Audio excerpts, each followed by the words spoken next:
E aí, gente, seja bem-vindo ao nosso canal. É sempre um prazer ter vocês aqui conosco.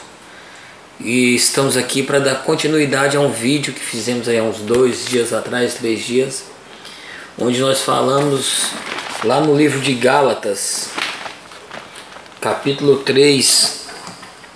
Começamos a ler ali Gálatas do 1 ao 14 e falamos um pouco sobre fé. E nesse mesmo capítulo, a partir do versículo 15, que o subtítulo é A Lei e a Promessa, e vamos falar sobre esperança, porque antes nós éramos guardados na lei, agora nós não mais precisamos dela para a salvação, apesar dela ser importante, que nem fala Paulo, porque se não fosse a lei, como saberíamos o que era ou não era pecado? Então, a lei, ela nos dá a oportunidade de enxergar.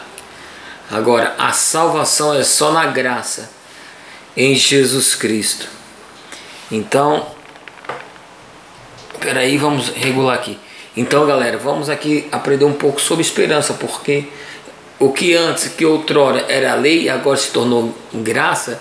Antigamente as pessoas não viviam em uma esperança, porque eles, como eu já havia falado no outro vídeo, teve algum comportamento pecaminoso, ia no sacerdote, apresentava uma oferta e era, entre aspas, perdoados. Porém, agora estamos em Cristo, onde o sacrifício já foi feito na cruz do Calvário, e não mais precisamos andar naquele ciclo vicioso. Apenas temos que ter esta esperança em Cristo, e uma vez que alcançamos e somos alcançados por essa esperança, nós não precisamos mais confiarmos em sacrifícios humanos, e sim no sacrifício eterno na cruz do Calvário feito por Jesus Cristo. Ali foi apenas uma demonstração do amor para conosco. Porém, ele já tinha sido crucificado antes da fundação do mundo, antes da fundação do mundo, antes que não dissesse haja dia, antes mesmo do Espírito Santo pairar sobre o abismo, como diz lá em Gênesis.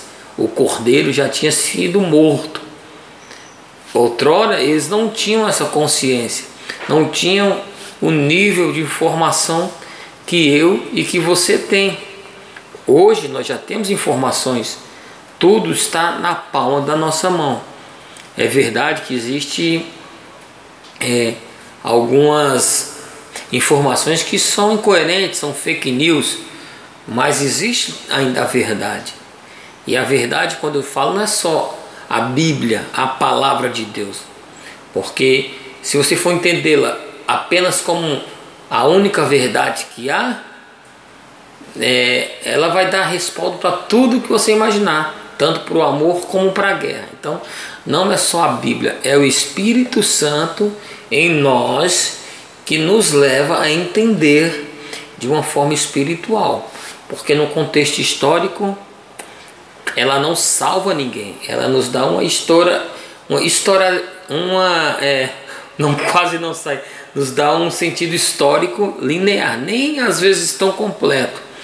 No sentido histórico, a gente precisa às vezes até buscar outras informações para agregá-la, para ter contextos. Agora, numa forma espiritual, Jesus, como chave hermenêutica, assim como nos ensina o nosso irmão Caio Fábio, do Papo de Graça, que é um canal que eu te indico. Se tiver dúvida, tem lá um portal Papo de Graça, ele e o Braulio ali, mano, os caras têm muita resposta, tem muito conteúdo. Então vamos continuar lendo aqui a partir do versículo 15 e vamos até onde nos permitir aí. Então vamos começar no capítulo 3 de Gálatas, a partir do verso 15, que é a lei e a promessa. Não se pode ter uma promessa e aceitar essa promessa e não ter a esperança. Se eu aceito Jesus como meu único Salvador, eu tenho que ter a esperança nele. A certeza arraigada da esperança, que um dia eu o conhecerei face a face. Eu quero que você entenda esse contexto aqui de Gálatas com um contexto de 1 Coríntios capítulo 13, se não me falha a memória. 1 Coríntios 13. Só me falha a memória, deixa eu dar uma corrigida aqui. É isso mesmo, 1 Coríntios 13, tá? Leia esses dois textos aqui. Você vai entender muito melhor do que eu quero falar. Então vamos lá. A partir do versículo 15. Irmãos, humanamente falando, ninguém pode anular um testamento depois de ratificado, nem acrescentar-lhe algo. Assim também as promessas foram feitas a Abraão e aos seus descendentes, que é eu e você. Não mais um Israel físico, não mais um Israel territorial, mas um Israel espiritual.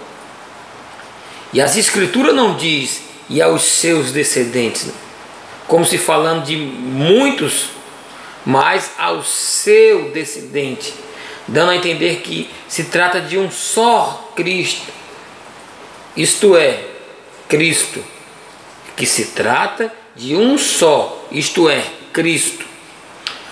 Quero dizer isto, a lei que veio 430 anos depois não anula a aliança previamente estabelecida por Deus, de modo que venha invalidar a promessa. Pois se a herança depende da lei, já não depende de promessa.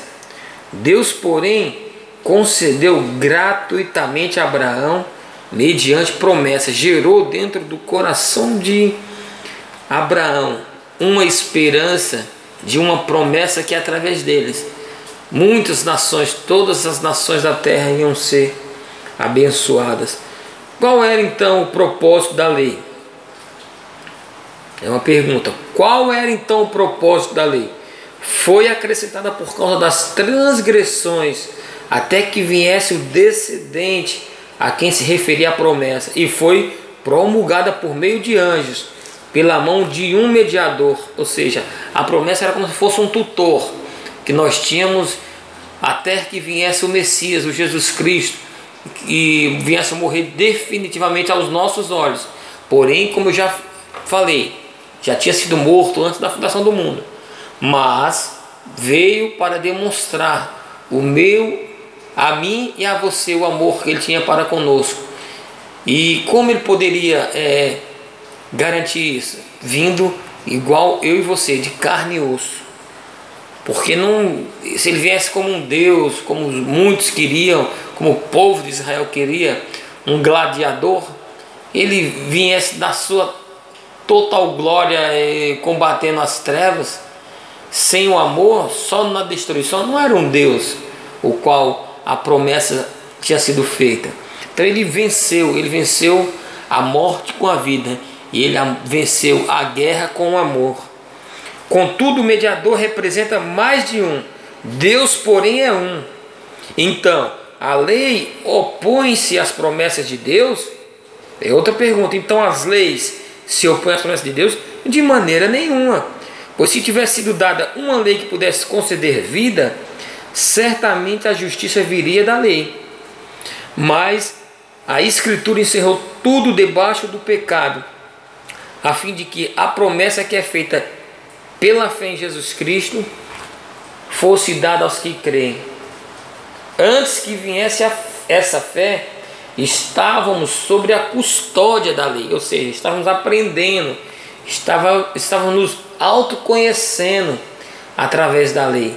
Ou seja, a lei nos dava a oportunidade de nos autoconhecer, e quanto mais o homem se conhece, mas não por conhecimentos humanos, mas por conhecimentos espirituais, mais ele entende do vazio que existe dentro dele, isso no contexto espiritual. E quanto mais ele enxerga esse vazio, quanto mais ele enxerga essa escuridão dentro dele, e ali ele se vê em trevas, ele precisa de uma luz para clarear aquele abismo escuro dentro dele.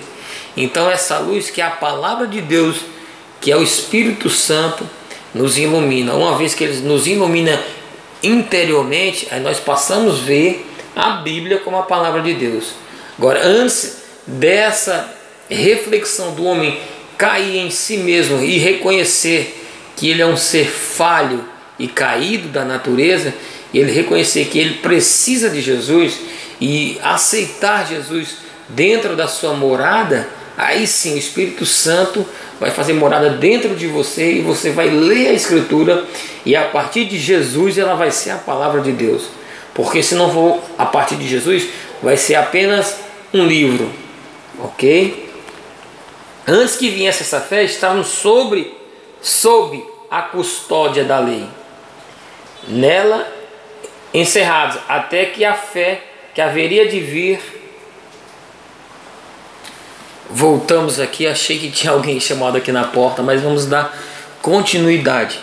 Então, antes que viesse essa lei, antes que viesse essa fé, perdão, e essa esperança, antes que nós tomássemos esse conhecimento e essa fé nos gerasse nós uma esperança que o Messias, assim como ele veio, ele virá de novo para resgatar a sua igreja, essa esperança nos alimenta até o dia da sua vinda. Pode ser que eu vá a ele antes que ele venha até a mim.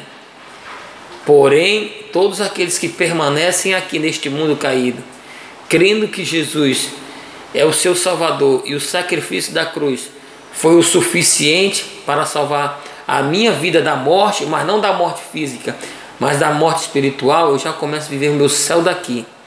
Meu céu não é quando eu for para com Deus, meu céu começa aqui, conforme as minhas decisões baseadas nesta esperança de amor que eu tenho, nessa esperança de fé e esperança e amor. Quando eu entendo esses três pilares do Evangelho, aí o meu céu começa aqui, ok? Então nós estávamos sob a custódia da lei e nela encerrados até que a fé que haveria de vir fosse revelada. Assim, a lei foi nosso tutor até Cristo, para que fôssemos justificados pela fé. Agora, porém, tendo chegado à fé, já não mais estamos sob o controle do tutor. Todos vocês são filhos de Deus mediante a fé em Cristo Jesus, pois os que em Cristo foram batizados, de Cristo se revestiram. Não há judeu nem grego, escravo nem livre, homem nem mulher, pois todos são um em Cristo Jesus. E se vocês são de Cristo, são descendência de Abraão e herdeiros segundo a promessa. Ou seja, a promessa de uma esperança e uma esperança de uma promessa é um trocadilho. Então, se você crê que você espiritualmente é descendente de Abraão, então você é um israelita e faz parte da família de Deus. Então, que essa esperança continue ardendo no teu coração até a vinda de Jesus. No mais, Deus te abençoe. Muito obrigado por você estar aqui conosco, tá? E desde já, deixa seu like e deixa seu comentário aí. Faça com que o YouTube entenda que esse conteúdo é relevante para muitas outras pessoas e assim nós possamos agregar mais pessoas nessa nossa família e por aqui nós interagirmos e aprendermos, assim como Jesus, crescer na graça e no conhecimento. Desde já, muito grato. Um beijo para vocês. É sempre uma honra estar aqui dividindo um pouco desta água que me alcançou.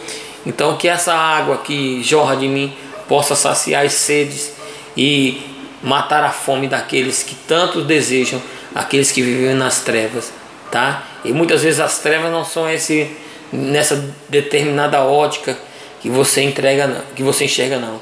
É verdade que uma pessoa que está jogada no mundo da prostituição, das drogas, se encontra em meio às trevas, mas muitas vezes a pessoa está bem no ciclo religioso, às vezes prega, às vezes louva e participa de todos os eventos dentro da casa de Deus, assim dita por eles. Mas mesmo assim essa pessoa anda em trevas. Então faça com que esse vídeo chegue a mais e mais pessoas, e vamos compartilhar para que nós possamos nos tornar uma grande família.